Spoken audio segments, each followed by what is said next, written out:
Vamos a la información. Se conoció un informe de la Defensoría de la Tercera Edad que dice que en la actualidad 5 millones de jubilados viven bajo la línea de la pobreza o son indigentes, ¿no? Esto se da en el marco de la discusión que se ha generado en el Congreso Nacional y, bueno, en el Congreso no tanto, porque ahí sí se discutió y se aprobó esta reforma jubilatoria que les otorga un aumento a los jubilados y además que obliga al gobierno nacional a pagar los juicios con sentencia firme y a devolver la caja de jubilaciones a aquellas provincias a las que se las había sacado, entre otras cosas, y que, lógicamente, el presidente Javier Milei dijo que esto atenta contra el plan económico, que está hecho justamente para voltear el plan económico del gobierno nacional, que no se sabe de dónde van a sacar los recursos, porque los legisladores cuando aprueban algo así tienen que tener la responsabilidad de decir de dónde va a salir esa plata. Y que va a vetar toda la ley, ¿no? No parcialmente, sino que absolutamente toda. Entonces, bueno, surge este informe que dice que la canasta básica de un jubilado rondaría los 800.000 pesos mensuales, mientras que la jubilación mínima en agosto fue de 225.497,54.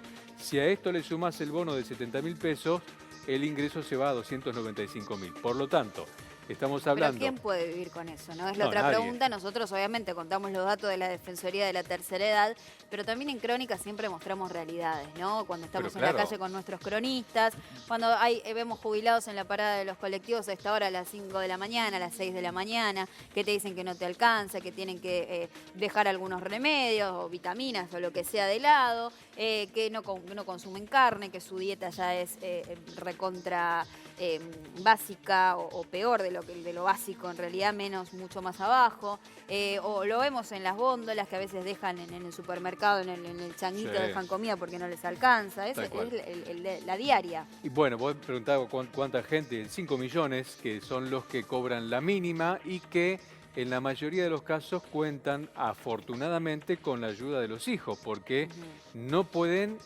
comprar la canasta básica, ¿no?, de un jubilado, que incluye, por supuesto, en su mayoría remedios, sobre todo remedios para la presión, remedios para el colesterol. Para el corazón. Y algunos remedios que no los cubre el PAMI, por ejemplo. Entonces, claro, tienen que comprarlos ellos y no les alcanza para nada.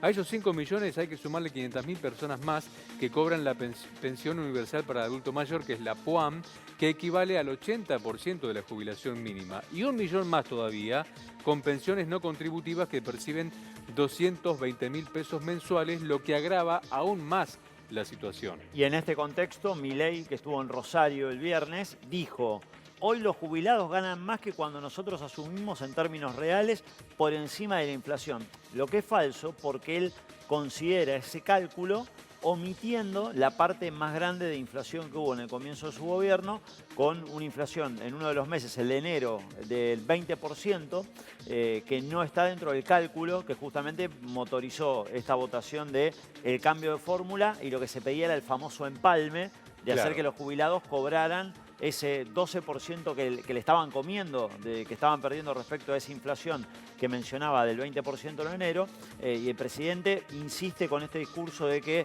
en realidad el jubilado hoy le gana la inflación. La realidad es evidente, los números que da Mauri son contundentes, y en general la clase política, en esto... Aparte un poco de empatía, No, pero ¿no? Milei, que además apareció como un famoso outsider, diciendo muchas cosas con las que parte del electorado evidentemente sintió una identificación, termina diciendo algo que corresponde a la clase política toda, de hablar de algunos números sesgados, en este caso un número que es irreal, el que él manifiesta, y sobre todo de la falta de tacto de la calle. El político en general muchas veces lo que no tiene es la calle, el andar, el conocer, el escuchar, el saber, y al no transitar la calle, al no papeles, ver... números.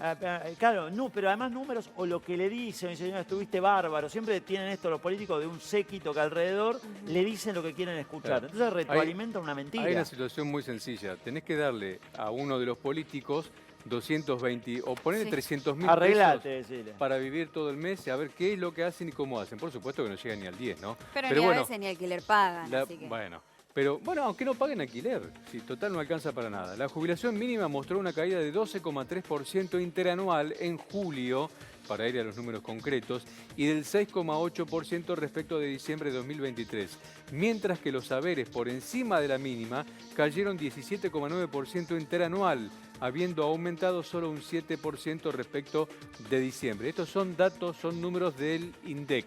Cuando alguien dice, Milei o quien sea, que la jubilación aumenta más que la inflación, ponele que un mes o 2 meses tenga razón, pero estamos hablando siempre sobre una base ínfima de 225.000 pesos que te aumente más que la inflación. Ponele, Es que es la inflación fue de ridículo. 4, ponele que aumente el 5% la jubilación. ¿Qué haces con esa plata? No llegás a nada, estamos hablando siempre sobre números Jubilados que deberían muy estar pequeños. haciendo viajes por el país, disfrutando de sus nietos, comprando regalitos, Pará, que aparte de otra comprándose cosa, ropa. La Nada de mayoría, eso pueden. durante toda su vida, sufrieron recortes en sus salarios producto de los aportes, porque para cobrar la jubilación, Sí, el jubilado viene vos venís cascoteado vos, hace cuánto. vos trabajás y aportás. Te sacan parte de eso y si vos ves el recibo, no es bastante. Sí. ¿Y después para qué? Para que llegue a la edad jubilatoria y cobrar 2 pesos, que no te alcanza para nada. Y no es justo, ¿no?